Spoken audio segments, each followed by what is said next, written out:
سر آگے شاہد حقان عباسی کا تذکرہ ہم کریں گے. انہوں نے کہا ہے کہ سیاستدانوں کا احتساب ٹیکس کی بنیاد پر ہونا چاہیے, اور ان کا یہ بیان, ان کا اشارہ کس طرف ہے کہ کوئی 50 کروڑ کے گھر اور 6 کروڑ کی گاڑی میں پھرتا ہے تو اس کا احتساب کیوں نہیں. یعنی ان کا کہنا ہے کہ ٹیکس کو دیکھا جائے کہ کون کتنا ٹیکس دے رہا ہے. تو اس بیان کو آپ کیسے دیکھتے ہیں؟ دیکھیں ٹیکس جو ہے وہ اس کے اوپر ریفارمز لائی گئی ہیں پی ٹی آئی کے دور کے اندر, اور ریفارمز دراصل یہی ہوتی ہیں کہ زیادہ لوگوں کو ٹیکس نیٹ میں لایا جائے اور ان کی آمدنی کے ذرائع دیکھے جائیں اور پھر وہ کتنا ٹیکس پے کرتے ہیں یہ دیکھا جائے. تو ریفارمز کا مطلب یہی ہوتا ہے, اسی کے اوپر کام کیا جاتا ہے.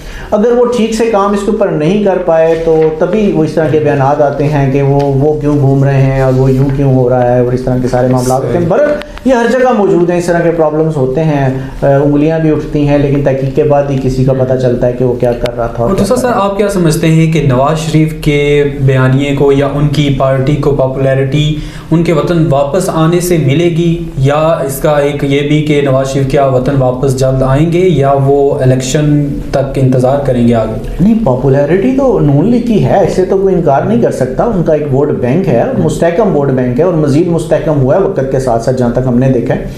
تو نون لیگ ایک بڑی پارٹی ہے پاکستان کی, 3 جو بڑی پارٹیز میں سے ایک ہے, ٹھیک ہے. تو نواز شریف صاحب کے واپس آنے سے اس کو مزید طاقت ملے گی, یعنی کہ وہ جو ووٹر ہے وہ زیادہ ہو سکتا ہے. جیسے احتجاجی سیاست ہوتی ہے اس طرح باہر نکلنے میں شاید کافی ہیلپ فل ہو, لیکن ابھی چونکہ پاکستان میں اس طرح کی صورتحال نہیں کہ سیاسی جماعتیں بھی احتجاج کا اس انداز میں کوئی راستہ اختیار کریں.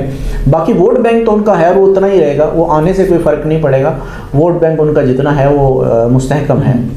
سر آگے بات کی جائے بزدار صاحب کی, تو ان کا کہنا ہے کہ حکومت مدت پوری کرے گی اور اپوزیشن اگلے 5 سال بھی اسی تنخواہ پر کام کرے گی. تو آپ کیا دیکھتے ہیں, اگلا الیکشن جو ہے وہ کوئی ٹویسٹ لا سکتا ہے پاکستان کی سیاست میں؟ اگلا الیکشن جو ہے وہ بالکل ٹویسٹ لا سکتا ہے. دیکھیں آپ قبل از وقت کچھ بھی نہیں کہہ سکتے. نون لیگ کا جو پچھلا دور تھا ان کو کنفرم تھا, وہ بڑے پورے اعتماد تھے اور بالکل ان کو یقین تھا کہ اگلے 5 سال بھی ان کے ہیں, لیکن ایسا نہیں ہوا. عوام نے تبدیلی کو ووٹ دیا. دیکھیں پچھلے جب حکومت کے پاس گورنمنٹ ہوتی ہے 5 سالوں میں اتنے سارے ورک کر کے اپنا ووٹ بینک بڑھا سکتی ہے, عوام کو اپنا معترف کر سکتی ہے اور بہت سارے کام کر سکتے ہیں, لیکن نون لیگ بھی نہیں کر سکی اور ہمیں پی ٹی آئی بھی اس طرح کا کرتا ہوا دکھائی نہیں دے رہی, اور بالکل ٹویسٹ ہو سکتا ہے, 100% ہو سکتا ہے. صحیح.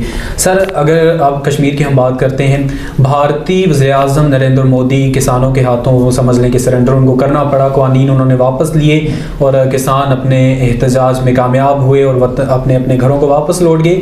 اب کشمیر کے معاملے میں محبوبہ مفتی کا بیان ہے کہ انتخابات مسئلہ کشمیر کا حل نہیں ہے. ان کا کہنا ہے کہ بھارت کو ایک دن کشمیر کی خصوصی حیثیت بحال کرنا ہوگی. کشمیر میں جب سے 5 اگست 2019 کا جو ان کی خصوصی حیثیت کو ختم کیا گیا تب سے ہی ہم دیکھتے ہیں کہ احتجاج کیا جا رہا ہے, اور اگر ہم کسانوں کو دیکھیں تو وہ بھی اپنے احتجاج میں کامیاب ہوئے. تو اب آپ کیا دیکھتے ہیں کہ کیا بھارت کشمیر کی خصوصی حیثیت کو جو ہے وہ بحال کرے گا واپس؟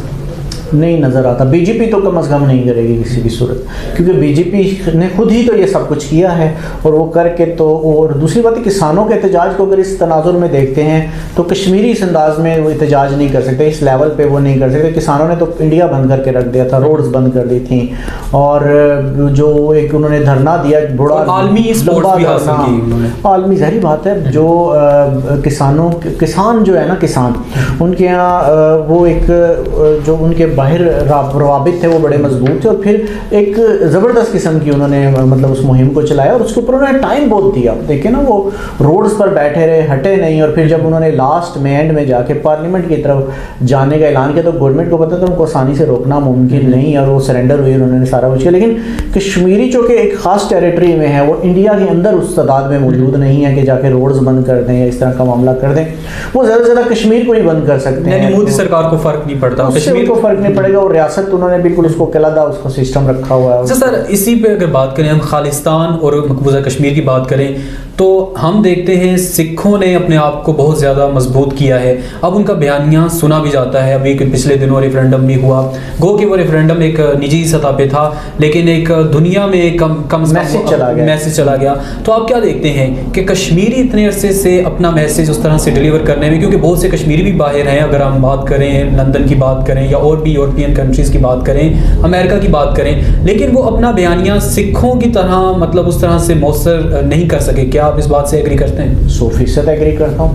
سکھوں نے اپنی جتنی بھی جدوجہد تھی خالصتان کو بنانے کے لیے اس میں بڑی قربانیاں دیں, بلا شبہ کشمیریوں نے بھی کافی قربانیاں دیں, لیکن جس طریقے سے انہوں نے اس کو منظم کیا اور اس کو آگے لے کر آئے, یعنی اپنی ڈائریکشن انہوں نے صحیح کی, زبردست ڈائریکشن کی. جو بھی ان کے رہنما تھے, جو ان کے لیڈرز تھے, انہوں نے اس کو بڑے منظم انداز میں آگے بڑھایا. دیکھیں انہوں نے ایک وقت تھا, اگر آپ کو یاد ہو, اندرا گاندھی کا جو دور تھا اور راجیو گاندھی, وہ اس دور کے اندر سکھوں نے جو جد و جہد کی وہ بڑی خونی قسم کی جد و جہد تھی. اس میں بہت زیادہ مسائل بنے, اس کے اندر انہوں نے قربانیاں دیں, قتل ہوئے, لوگ مارے گئے, لیکن اس کو پھر انہوں نے اس کے بعد شاید ریلائز کیا کہ ہمیں اپنا جد و جہد کا اینگل چینج کرنا چاہیے, بدلنا چاہیے. انہوں نے اس کو بدلا اور انہوں نے اس کو آہستہ آہستہ کر کے نا اس کو مؤثر بنایا, اور اتنا مؤثر بنایا کہ وہ ایک بڑی آواز بن گئی. دیکھیں یہ جو یو کے میں جو ان کے الیکشن ہوئے نا, جس کو آپ نجی الیکشن کہہ رہے ہیں,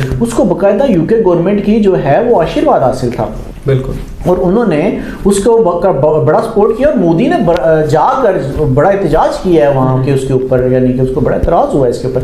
لیکن وہ دیکھیں کرانے میں کامیاب رہے. ابھی تک کشمیر کے ساتھ تو پاکستان جیسا ملک کھڑا ہے جو ایک کافی اثر رکھنے والا ملک ہے, لیکن وہ ابھی تک پھر بھی اس میں کامیاب نہیں ہو سکے. ہمیں بھی اسٹریٹجیز تبدیل کرنی پڑیں گی اور دیکھنا پڑے گا کہ ہم ناکام کہاں ہیں. کشمیر کمیٹیاں بھی بنا دی جاتی ہیں, کشمیر کے حوالے سے بہت سارے اور کام بھی کر لیے جاتے ہیں, لیکن وہ کچھ بھی نہیں کرتے. لیکن پریکٹیکلی کام نہیں ہوتا. تو کشمیر کے معاملے میں عملی طور پہ آگے آنا ہوگا, اور ہمیں سکھوں کی طرح جس طرح وہ خالصتان تحریک ہے اسی طرح کشمیریوں کو بھی آگے آنا ہوگا, اور یہ ذمہ داری باہر بیٹھے کشمیریوں پر زیادہ عائد ہوتی ہے. تو اس کے ساتھ ہی آج کے پروگرام کا وقت ختم ہوا چاہتا ہے. کل پھر حاضر ہوں گے نئے موضوعات کے ساتھ. تب تک کے لیے دیجیے اجازت. اللہ حافظ.